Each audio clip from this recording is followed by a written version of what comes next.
ഭയങ്കര അഭിഷേകം അനുഗ്രഹം കിട്ടുന്ന ഒരു പ്രാർത്ഥനയാണ്. ഞാൻ പലപ്പോഴും പലർക്കും പറഞ്ഞു കൊടുക്കുന്ന പ്രാർത്ഥനകളിൽ ഒരു പ്രാർത്ഥനയാണ് സങ്കീർത്തനം 142, പരിത്യക്തൻ്റെ പ്രാർത്ഥന, എല്ലാം നഷ്ടപ്പെട്ടവൻ്റെ പ്രാർത്ഥന, എല്ലാം തകർന്നു പോയവൻ്റെ പ്രാർത്ഥന, ഒന്നും മുമ്പിലില്ലാത്തവൻ്റെ പ്രാർത്ഥന. ചിലരൊക്കെ വന്നിട്ട് പറയാച്ചാ വീട്ടിലെ ഒത്തിരി കടബാധ്യതയുണ്ട്, ഒരു ഭൂമിയുണ്ട്, ആ ഭൂമി വിറ്റുപോയാൽ ഞങ്ങൾ രക്ഷപ്പെടും.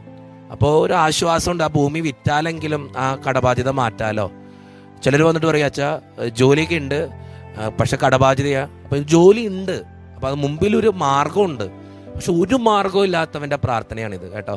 പരിത്യക്തൻ്റെ പ്രാർത്ഥന, എല്ലാം നഷ്ടപ്പെട്ടു പോയവൻ്റെ ഒരു പ്രാർത്ഥനയത്, ജീവിതത്തിലെ നിസ്സഹായനായിട്ട് നിൽക്കേണ്ടി വരുന്നവൻ്റെ പ്രാർത്ഥന. സങ്കീർത്തനം 142 വളരെ സുന്ദരമായൊരു ബൈബിൾ ഭാഗം കേട്ടോ. പറ്റുമെങ്കിൽ എല്ലാവരും ഒന്ന് വായിച്ച് പ്രാർത്ഥിക്കണം. നിങ്ങളുടെ ജീവിതത്തിലെ പ്രശ്നങ്ങൾ വരുമ്പോൾ ഈ ബൈബിൾ ഭാഗം ഒന്ന് പ്രാർത്ഥിക്കണം. പറ്റുമെങ്കിൽ എല്ലാവർക്കും ഒന്ന് ഷെയർ ചെയ്യുക. ജീവിതത്തിൻ്റെ പ്രശ്നങ്ങളുടെ നടുവിൽ ഈ ബൈബിൾ ഭാഗം എല്ലാവർക്കും ഒന്ന് ഷെയർ ചെയ്യുക. ഈ ടോക്ക് കേട്ടുകൊണ്ടിരിക്കുന്ന നിങ്ങൾ മറ്റുള്ളവർക്കും കൂടി ഇതൊന്ന് എത്തിച്ചു കൊടുക്കുക. അവരും പ്രാർത്ഥിക്കട്ടെ. നിങ്ങൾ എത്തിച്ചു കൊടുക്കുമ്പോൾ നിങ്ങളൊരു സുവിശേഷ വേല ചെയ്യുന്നത്, അതിൻ്റെ അനുഗ്രഹം 100 ഇരട്ടി നിങ്ങൾക്ക് ഉണ്ടാകും കേട്ടോ. പറ്റുമെങ്കിൽ എല്ലാവർക്കും ഒന്ന് ഷെയർ ചെയ്യുക. ആ സങ്കീർത്തനം 142 നിങ്ങളെല്ലാവരും ബൈബിളൊന്ന് എടുത്തൊന്ന് വായിച്ചു നോക്കിയേ. ഒത്തിരി അഭിഷേകമുണ്ട് ആ പ്രാർത്ഥന. തുടങ്ങുന്നത് എങ്ങനെയാണ്? ഞാൻ ഉച്ചത്തിൽ കർത്താവിനെ വിളിച്ച